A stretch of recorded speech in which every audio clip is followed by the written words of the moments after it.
Bom dia a todos, saudações filosóficas, como disse a Mirna, muito amor, muita alegria envolva os nossos corações nesta manhã gloriosa em que estamos aqui junto a essa família tão especial, essa família do coração, da qual eu já me sinto parte, não é? Pela afinidade, pela identidade, além de exaltar a causa desta casa, desse trabalho, particularmente no que tange à doutrina dos Espíritos. Me engrandece muito a temática deste evento, o fato de, mais uma vez, exaltarmos o Evangelho de Jesus, que é o sentido primeiro e último da doutrina. Particularmente no que se refere ao Evangelho de Mateus, e, como disse a Mirna, nós sempre gostamos de exaltar o Evangelho à luz da filosofia. Porque a doutrina nos ensina, a partir da revelação do Espírito da Verdade, a desvelar esta verdade, porém, através da autonomia da razão. Por isso que é o Evangelho à luz da filosofia, ao qual eu convido vocês a uma reflexão em conjunto. O tema, então, já certamente conhecido de todos nós, mas vamos juntos discorrer um pouco mais a respeito. Tudo aquilo que quereis que os homens vos façam, fazei-o vós a eles.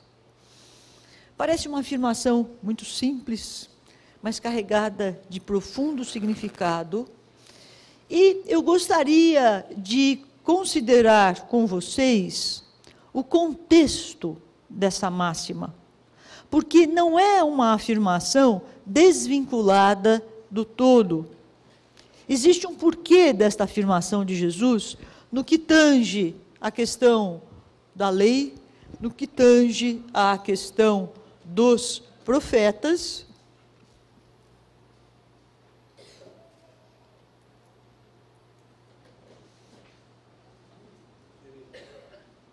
Eu me dou bem no mundo das ideias, mas no mundo da técnica eu realmente... Foi?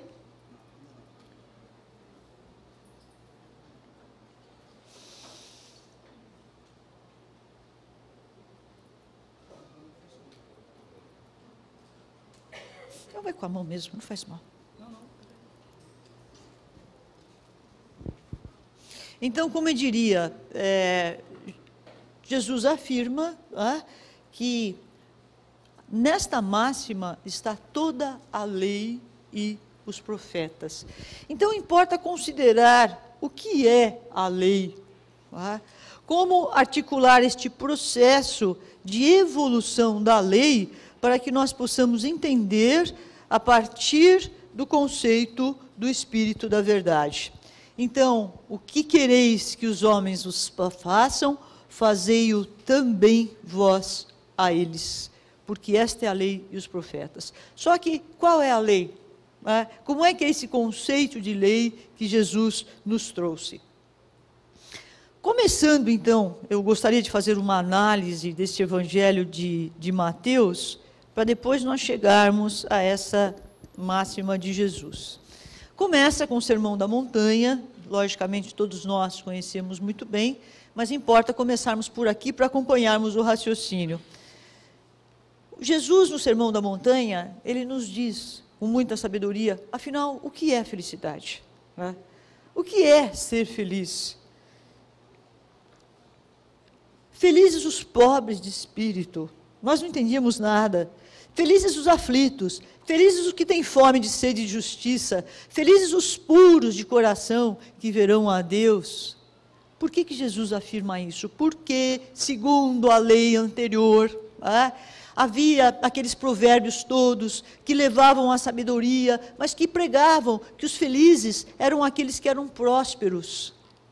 Os felizes eram aqueles que tinham uma situação de enlevo, uma situação de destaque perante o mundo. Felizes eram aqueles que tinham uma condição social elevada.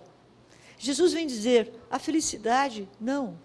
A felicidade, os pobres podem ser ricos, porque a pobreza é a pobreza de coração, na medida em que a pobreza é um estado de espírito, não o que a gente tem e não tem, mas é o sentimento do espírito. Não importa a quantidade exterior, importa o meu sentimento. Por outro lado, aqueles que eventualmente passassem por alguma sorte de constrangimento na terra, sejam como aflitos, sejam como aqueles que têm sede de justiça, esses todos têm uma outra recompensa, que é a recompensa da interioridade. Afirma Jesus, alegrai-vos, porque será grande a vossa recompensa nos céus. O que Jesus já afirma? Que, em verdade, os verdadeiros valores não são os valores da terra. Não são aqueles que nós vemos com o nosso olhar sensível. A recompensa dos céus é o valor da interioridade, e que nós entendíamos o céu como sendo tão somente uma questão transcendente ou exterior a nós. Então, aqueles que passam por uma condição feliz quando encarnados, estes podem ser felizes. A felicidade não está nos valores perante os homens, a felicidade não está no valor visível, a felicidade não está naquilo que está fora de nós. Então, de repente, Jesus não nos traz uma lei social, Jesus vem nos falar de significado espiritual, Jesus vem nos falar de metafísica. E quando ele nos afirma, alegrai-vos, porque grande será a vossa recompensa nos céus, vamos pensar juntos, o que seria esse céu? Não é verdade, dona Isabel? Seria o céu, sabemos da interioridade. Mas que interioridade é essa? Jesus foi muito além disso. Quando ele fala do Pai, o Pai que está nele, ele que é o Pai que é presença, mas é a presença em nós, portanto, é o ser presente em nós. Enquanto ser presente, nós podemos dizer que ele é imanente. Imanente é uma qualidade interior. Então, nós temos todas as criaturas possuímos essa presença divina em nós, em forma de princípio espiritual. Esse é o conceito doutrinário. Efetivamente, o céu, que nós concebíamos no espaço como sendo um ser, algo exterior, nada mais é do que um estado de espírito adequado a este ser divino em nós, e que Emmanuel denomina de substância. Então, quando nós nos adequamos a esta substância interior, nós atingimos esse reino dos céus. Não será a riqueza material, não será o reconhecimento dos homens. E, ao mesmo tempo, quando Jesus afirma, os aflitos, os pobres de coração, os que têm sede de justiça, esses terão a recompensa do céu, porque os verdadeiros valores são valores opostos ao mundo. É como se fosse uma questão dialética. O que nós temos de limitação no mundo, por vezes nos faculta uma alegria espiritual autêntica pela nossa consciência. Enfim, o que Jesus exalta é o nosso estado de espírito, que é o importante.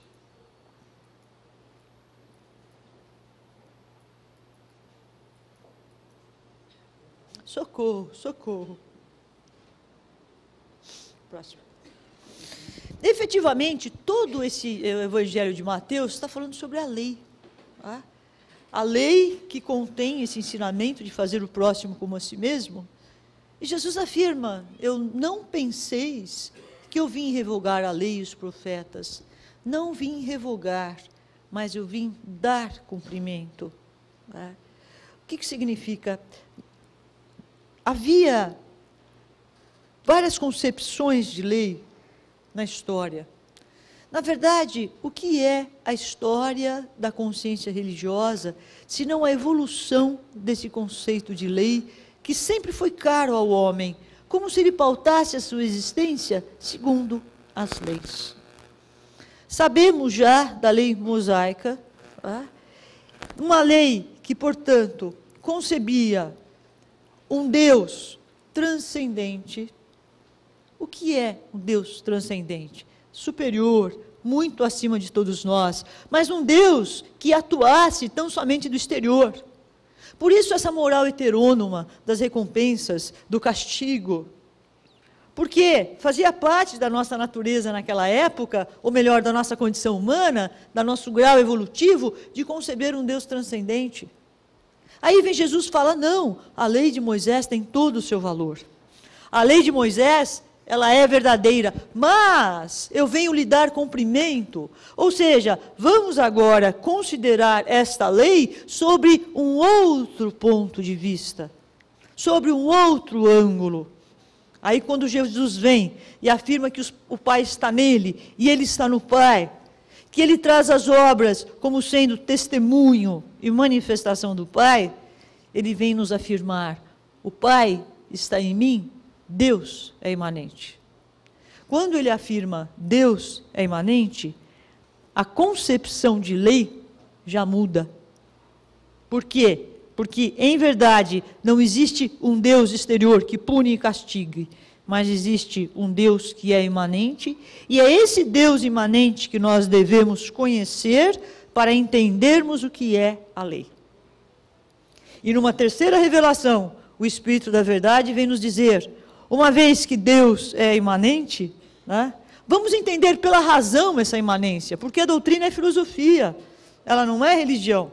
Ela busca, sim, a religiosidade, mas ela é uma filosofia. Efetivamente, esse Deus imanente, que eu disse há pouco, que é substância, que é o princípio espiritual em mim, que é, portanto, a presença da lei, que é, portanto, a presença do ser, presença em mim, em forma de senso moral, e que agora eu busco me adequar a esta lei, a este ser, através da minha própria consciência. Então, numa terceira revelação, esta lei, na verdade, vai ser a autonomia. Esse é o processo da lei.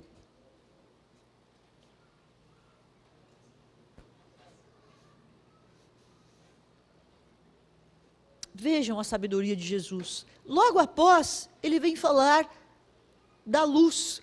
Não se acende uma lâmpada e se coloca debaixo do alqueire. Porque logo depois da lei, Jesus faz essa afirmação. Jesus filósofo, porque em verdade, se Deus é imanente, o ser é imanente, a lei está presente, portanto, vivenciar a lei, vivenciar o ser, é manifestá-lo. Efetivamente, não se acende a luz e coloca debaixo do alqueire, não basta tão somente ainda eu ter a consciência de Deus em mim, se eu não o manifesto. Conforme costuma dizer a nossa querida amiga Heloísa, com relação ao homem da terra, é verdade? Não nos basta ter a consciência desta presença de Deus, através do princípio espiritual, se eu não o manifesto, se eu não o revelo, fica tudo ali, dormente, em forma de potência. Qual é o sentido, portanto, do existir, como diria admirável Herculano Pires? Existir. Etimologicamente, ex é manifestar, é exteriorizar. Mas exteriorizar de uma forma positiva, de uma forma afirmativa, através do exercício da caridade, através da doação, através do pensamento. Mas existem aqueles que não exteriorizam e que simplesmente fica para dentro, fica fechado em si mesmo. Daí o conceito que Herculano aborda, ectipo. Ectipo é quando o indivíduo permanece fechado em si mesmo.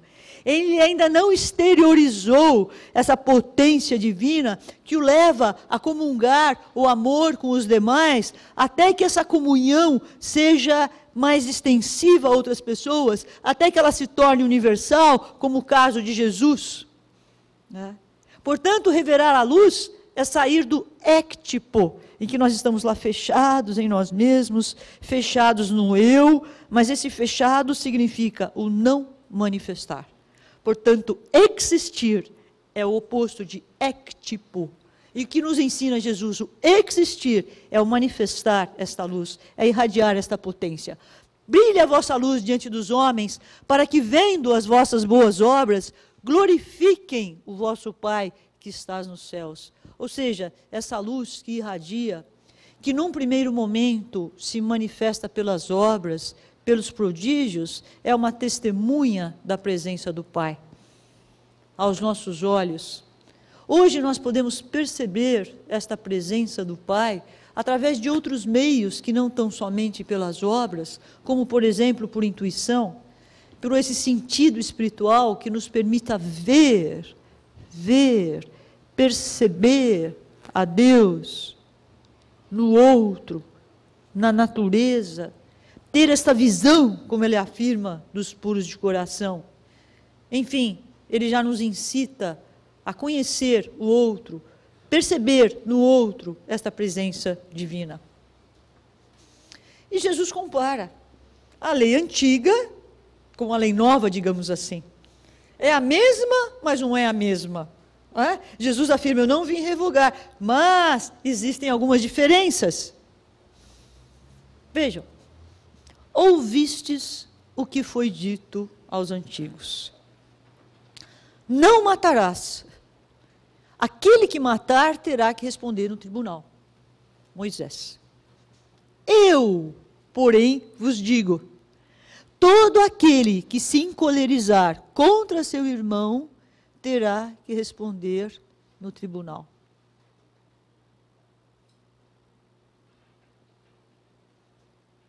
Um outro mandamento. Ouvistes o que foi dito aos antigos. Não cometereis adultério. Eu, porém, vos digo, todo aquele que olhar para uma mulher com um olhar libidinoso já cometeu adultério com ela em seu coração. Logicamente, existem várias traduções do Evangelho. O que nós podemos concluir aqui?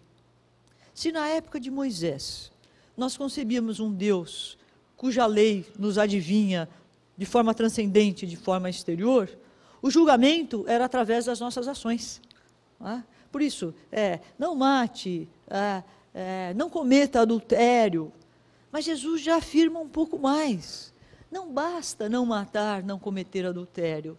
Aquele que se encolerizar, ele já responde pelo tribunal.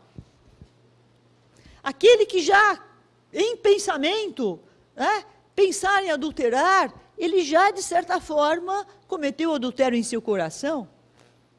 O que ele vem dizer? Não importa tanto a ação, importa o que eu vivencio dentro de mim. Importa, portanto, o móvel da minha ação. Mais do que a ação, importa a interioridade que antecede a minha ação. Eu vou fazer uma pergunta a vocês. O que é mais importante? É uma delícia filosofar em conjunto. O que é mais importante? Aquilo que o homem faz ou aquilo que ele quer fazer?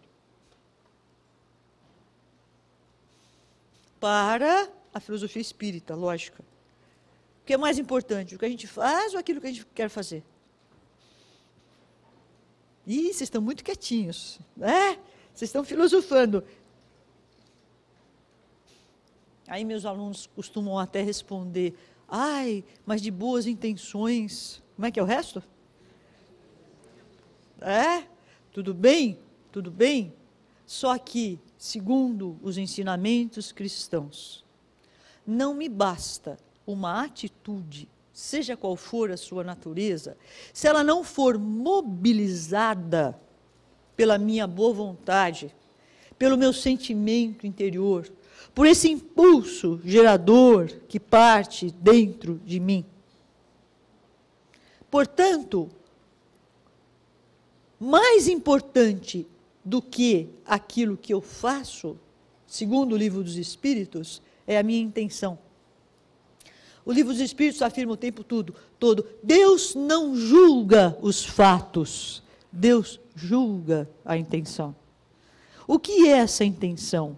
É justamente o que parte dentro de nós, que caracteriza o nosso ser e que nos faculta a verdadeira alegria.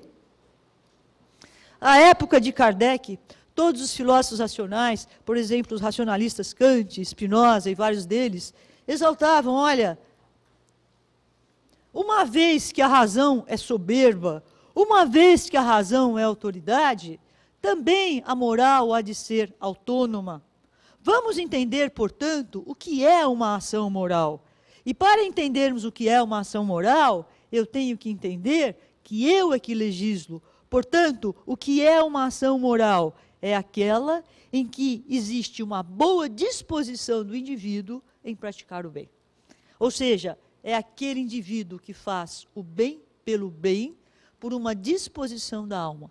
Isso é mais importante do que a ação. Por quê? Eu posso praticar uma ação elevada, louvável, e não sentir nada. Como eu posso, da mesma forma, errar, sem ter tido a intenção? Ou eu posso tomar determinadas iniciativas, atitudes por vários outros motivos, mas que não por um móvel interior. O que importa, portanto, é a boa vontade, é o que parte do meu ser. Sabe por quê? Porque por mais que uma ação seja notável, se eu não sinto nada, não tem graça. O que importa é o que eu tiro, é o que eu vivencio dentro de mim. Então, a lei não atua somente sobre as minhas ações. A lei já está naquilo que eu vivencio na minha natureza interior. Portanto, não adianta não matar se eu já tenho esse pensamento. Não adianta não cometer adultério se eu já tenho. Efetivamente, afirma Jesus, olha, importa o que parte da boca do homem. Importa a interioridade. Einstein, já sábio, ele afirma o seguinte, não são os fatos que vão me trazer os valores da alma. Não são os fatos. Os valores vêm de outra região. Qual seja, os valores vêm da nossa interioridade. Sem dúvida que as boas ações já são louváveis. Mas nós cristãos, o que importa é esta consciência. Esse é o mais difícil para nós. Tendo ouvido o que foi dito, amarás o teu próximo e odiarás o teu inimigo. Eu, porém, vos digo, amai vossos inimigos, fazei bem aos que vos odeiam. Deste modo sereis os filhos do vosso Pai do céu, pois ele faz nascer o sol, tanto sobre os maus como sobre os bons.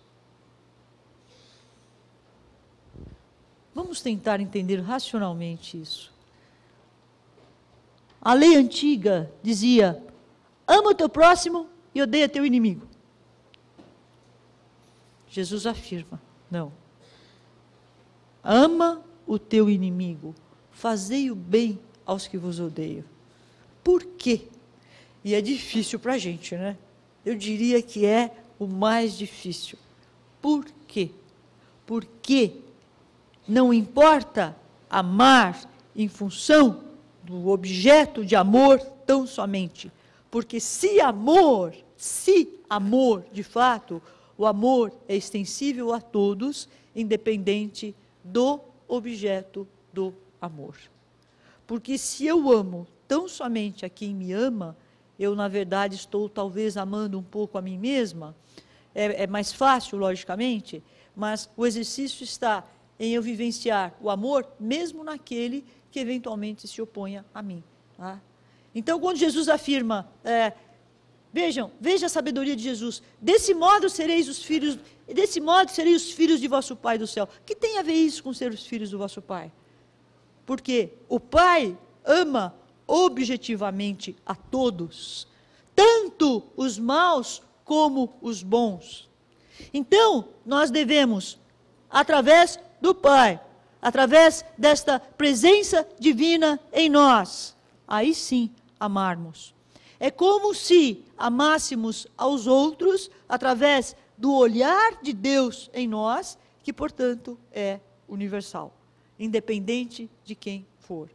Efetivamente, amar o outro com o olhar de Deus é adequar-se a esse princípio espiritual, através da nossa educação, através dos nossos bons sentimentos, porque tão somente quando nos adequarmos a esta substância, como diz Emmanuel, que é a causa, quando nós a ela nos adequamos, é que nós nos identificamos, portanto, com Deus em nós, e nos identificamos, portanto, com o Pai, e, portanto, nos sentimos filhos de Deus. Sentir filho não é uma concepção mítica, mística, não.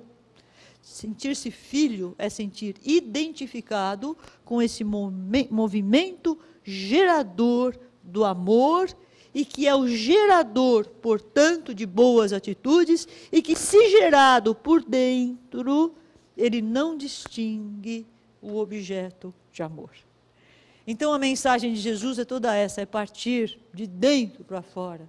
É buscarmos esse termo que é talvez um pouco técnico demais, esta substância. Substância é causa. Deus também é causa em nós. Então, é se adequar a esse movimento interno, aí sim, nós certamente amaremos um pouco mais indistintamente. E é isso que nos faculta alegria.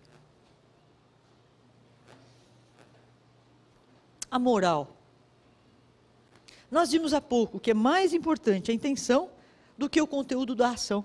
Na verdade, mais importante o que parte de mim. Ora, e qual a recompensa de servirmos a Deus? Qual a recompensa? Nós buscamos essa recompensa ou não? Sim ou não? Sim? Não, vocês estão com medo de responder, né? Vejam, a antiga lei. Se serves a Deus, será recompensado. É assim que a gente age? Que recompensa que nós buscamos? Vejam o condicionamento. Se eu servir a Deus, eu terei a recompensa. Aí Jesus afirma: aquele que quer a recompensa do reconhecimento dos homens, esse já recebe. Porque vem do exterior, vem de fora, pronto. Agora, a verdadeira recompensa é outra. Nos ensina, portanto, a doutrina que o verdadeiro servir a Deus, a verdadeira caridade, há de ser desinteressada. Ou seja, não esperar uma recompensa exterior e nem tampouco esperar apenas o reconhecimento dos homens. Eis o que afirma Jesus: guardai-vos de praticar a vossa justiça diante dos homens, não somente para seres vistos perante eles. Do contrário, não receberei recompensa junto a vossos Pai, que estás nos céus. Ou seja, se eu pratico as boas obras para ser reconhecidos pelos homens, eu reconheço, eu recebo a recompensa dos homens, mas não a recompensa dos céus. Por quê? Quando, na época de Jesus, para os judeus, praticar a justiça consistia em duas coisas: em dar esmola e jejuar. Então, aquele que desse esmola perante todos, ai, que maravilha. Ou aquele que passasse mal de jejuar, ai, coitado, e despertasse o sentimento de piedade. Esse já recebeu a recompensa do mundo. No entanto, a verdadeira recompensa consiste no móvel da ação, ou seja, a verdadeira recompensa consiste em eu vivenciar em mim mesmo um estado de espírito elevado. E não aquela troca como consciência bancária que faz para receber. Não é isso que Jesus ensina. Há um tempo atrás, nós pensávamos assim: olha, eu vou praticar a caridade para não ir para o inferno. Não é assim?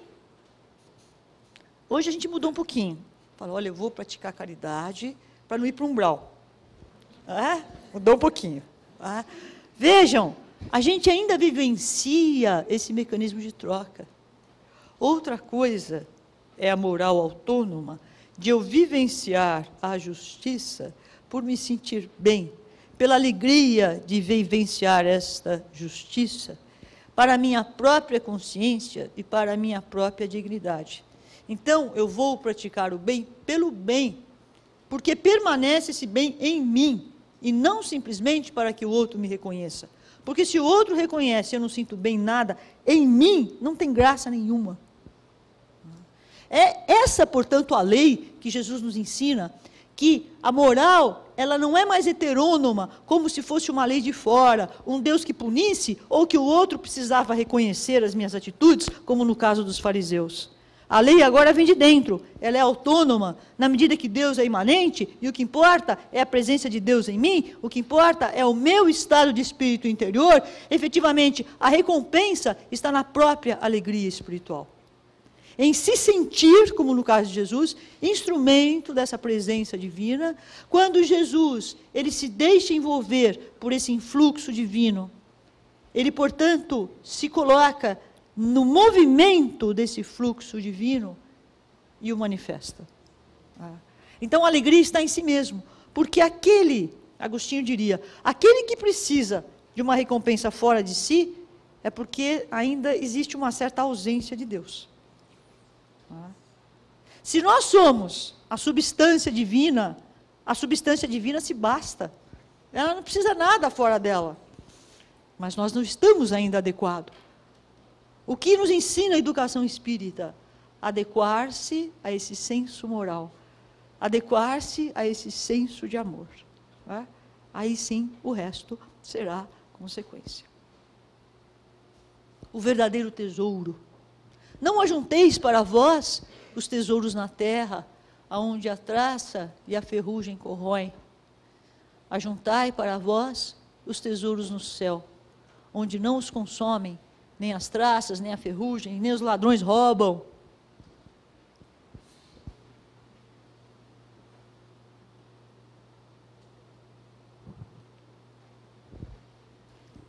O que são esses tesouros do céu, concebidos racionalmente? E os valores eternos, não é verdade? Os valores eternos. E o que são esses valores eternos? Esse valor eterno é o ser interno em nós, o ser que enquanto ser, não deixa de ser, porque é a presença de Deus, que sempre foi, que é e que sempre será. Esse é o ser, e não aquela concepção tão somente de eterno, porque ele cria incessantemente, ele é geração contínua. Os valores autênticos estão neste ser, e no permanecer neste ser. E não aqueles valores exteriores a nós, que simplesmente as traças e a ferrugem consomem. Por quê? O que é uma unidade divina? Por ser unidade, é incorruptível. Nem traça, nada. Por que não corrói? Porque não é matéria, não se divide. Então é incorruptível. O segundo conceito de Jesus, os ladrões não roubam. Por que os ladrões não roubam? Porque é conquista interior minha, é vivência interior minha. Ninguém pode tirar a minha experiência e eu também não posso transferir, é inalienável. Esse tesouro é a minha vivência na própria substância divina. Esse tesouro é a minha adequação a este ser, a esse princípio espiritual. E esse é o exercício de cada um. Jesus falava do Pai de uma forma mítica, porque a gente precisava conceber desta forma. Mas o Pai é origem, mas essa origem que continua sendo causa em nós. E essa causa continua gerando dentro de nós. Deus cria incessantemente. Criou os mundos, criou o universo, vai criar mais universo, mas não está tão longe. Ele está criando incessantemente dentro de nós sentimentos novos, gerações de amor, sentimentos inusitados, a criação sob todas as formas, que nós dinamizamos pela consciência. É sentir-se esse fluir divino e externar, que é o sentido maior do nosso ser, do nosso existir e do nosso transcender. Ser, existir e transcender. Ser é a presença divina em mim, eu sou o ser. Existir é manifestar. E manifestar é o sentido do existir. E manifestar para transcender. Porque a doutrina não nos ensina tão somente a sermos médiuns, embora louvável, uma atividade de um valor inestimável, de libertação, de caridade, mas a doutrina nos ensina, acima de tudo, transcender. Transcender é elevar a qualidade da alma, é elevar o nosso nível de ser, é elevar o nosso nível ontológico, para que possamos cada vez mais adentrar moradas mais elevadas, estados de espíritos mais felizes, mais próximos da casa do Pai, mais próximos desse nível ontológico, que é o nível da origem, que é o nível do Pai Celestial. E essa adequação se dá, mesmo aqui na Terra, dentro de nós, através da nossa educação, através da nossa busca, através do aguçar da nossa percepção espiritual. Então o Evangelho é muito rico, né? E nós devemos, na medida do possível, buscar entendê-lo de forma liberta. A isso que veio a filosofia espírita, entender de forma liberta e não condicionar. Vou fazer isso para depois receber, ou não vou fazer para não pagar. E vou aguentar essa encarnação para não ter que aguentar na outra. Não é? A gente não pensa assim, não é verdade? Ou, se eu fiz isso, eu vou ter que pagar nada, nada, nada. A lei é uma presença interna. O exercício da caridade não vem depois. Também, logicamente, é consequência, mas é no momento que eu vivencio a alegria maior e consubstancio ao meu ser. A sabedoria de Jesus. Eu não quero puxar a sardinha para o meu lado, mas Jesus é filósofo. Vocês concordam? É filósofo. E o verdadeiro filósofo, ele fala através de poesia. Sabe por quê? Porque ele fala por intuição. Ele fala por intuição dessa imanência. Então, trazer em palavras assim, limita. Por isso as parábolas, que têm um sentido muito maior. Não é só porque a gente não entendia, não. É porque as parábolas são a linguagem da espiritualidade. Olhai as aves do céu, não semeiam, não ceifam, não recolhem nos celeiros, e o Pai alimenta. Buscai em primeiro lugar o reino de Deus, a sua justiça, e as outras coisas vão ser dadas em acréscimo. Me acompanhem. As parábolas de Jesus o tempo todo falam na natureza. É Deus na natureza. Semear, germinar, crescer, não é isso? Florescer, frutificar. O mesmo processo em nós, homens.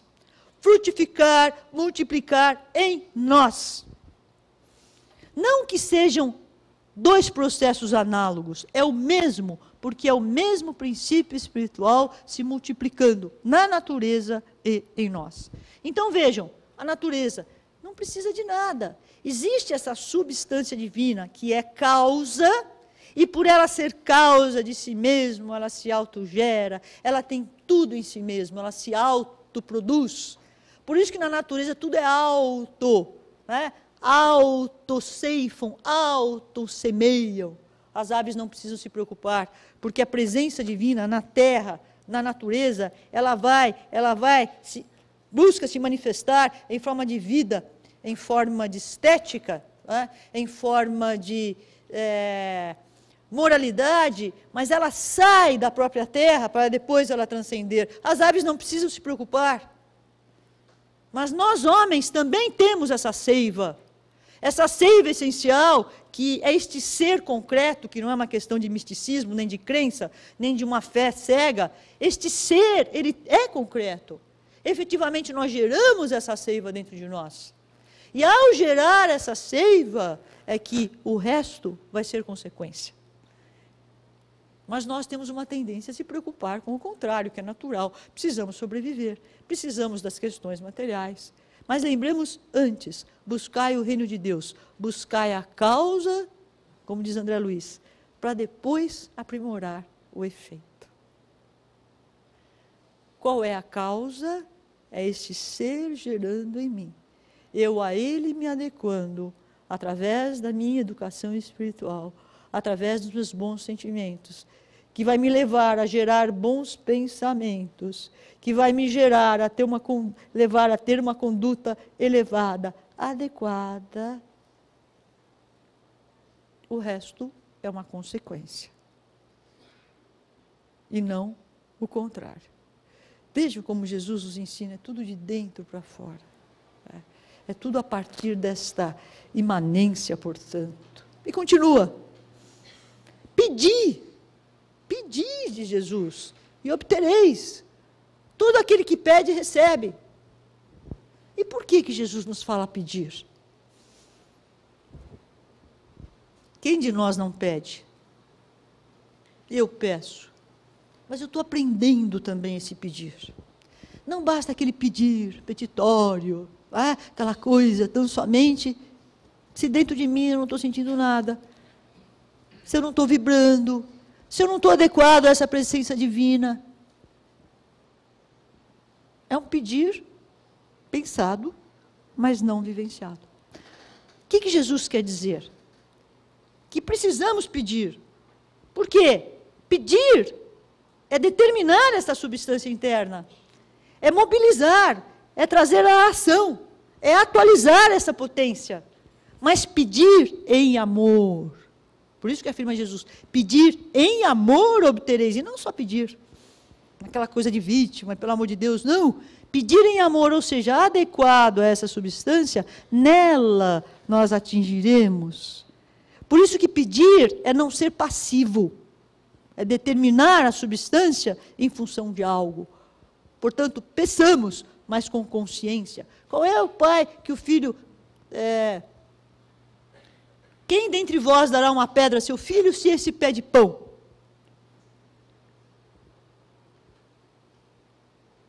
Agora, nós estamos pedindo pedra ou estamos pedindo pão? Se nós nos adequarmos ao pão espiritual, nós os receberemos. Então, toda a mensagem de Jesus é uma postura ativa e não de negação. Determinem a substância.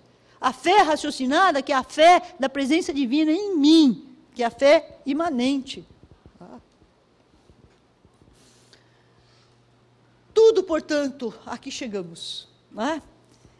Tudo aquilo, portanto, que quereis que os homens vos façam, fazei-o vós a eles, pois esta é a lei e os profetas. Eu não teria pretensão de esgotar a reflexão sobre esta máxima aqui. Mas seguindo todo esse conceito da lei, dos profetas, em que Jesus nos ensina a afirmar a substância, a exteriorizar, o que diria a antiga lei? Não façais a ninguém o que não quereis que te façam. Não façais a ninguém o que não quereis que te façam. Aí Jesus afirma, não. O que quereis que vos façam, faça. Qual é a diferença? Qual é a diferença? Não basta não fazer o mal para o outro, porque eu não estou mobilizando nada dentro de mim. Eu estou numa atitude passiva. Eu estou numa atitude neutra. É mais cômoda? É, mas eu não estou me alimentando espiritualmente. Faça, exteriorize o que você quer para o outro. Faça de fato, seja ativo nos mínimos momentos, nas mínimas atitudes, na família, no trabalho, na rua. Faça, seja, identifique-se.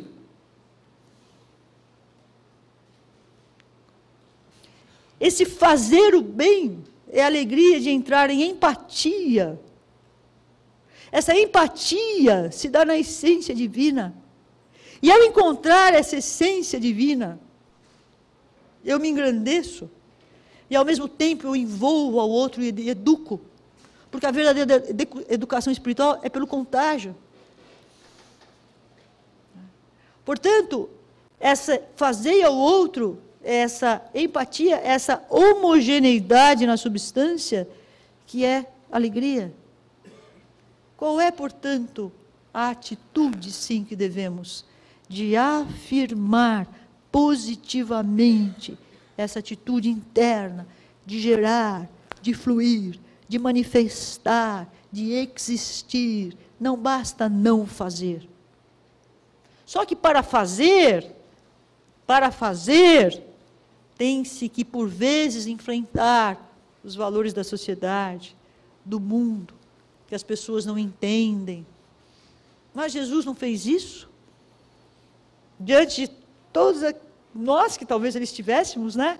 Que ignorávamos e tinha outros valores.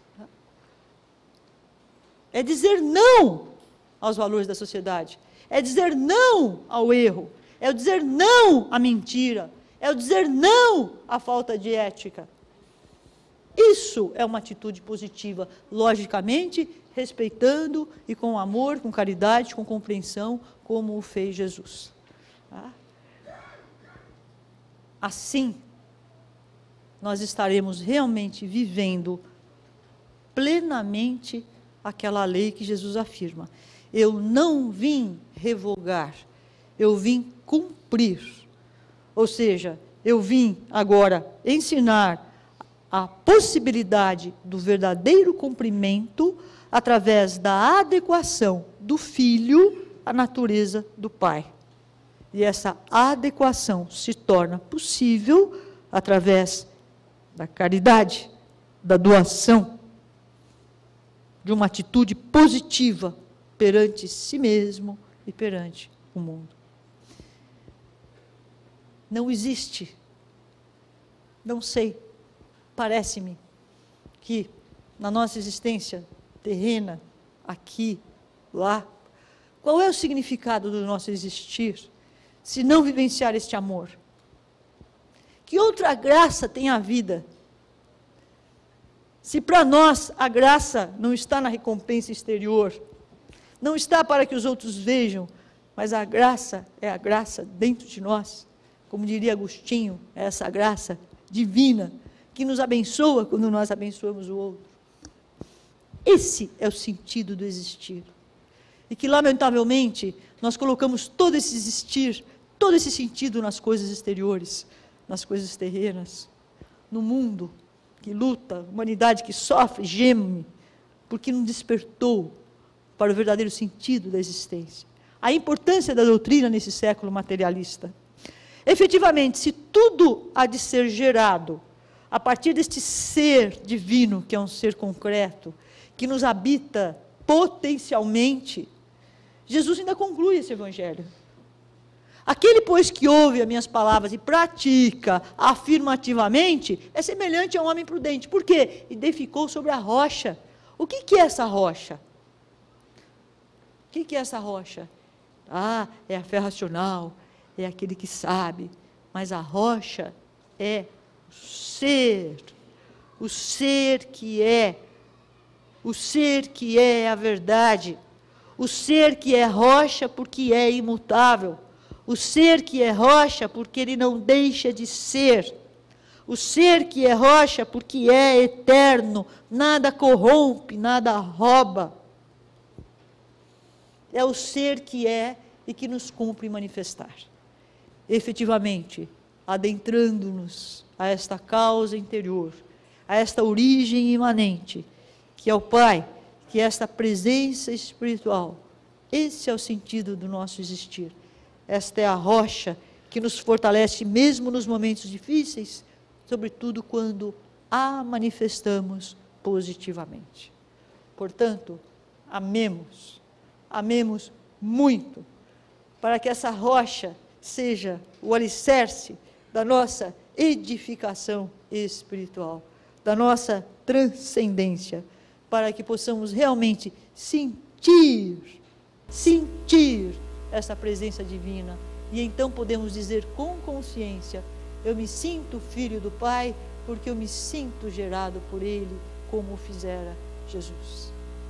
E assim, o amor é o móvel, é a intenção, é essa atitude interna, que há de me permitir essa adequação ao Pai, a esta causa, que é causa em mim, que é causa que gera as minhas atitudes, que é causa que gera alegria em mim, que gera o meu ser e que, portanto, gera também no outro.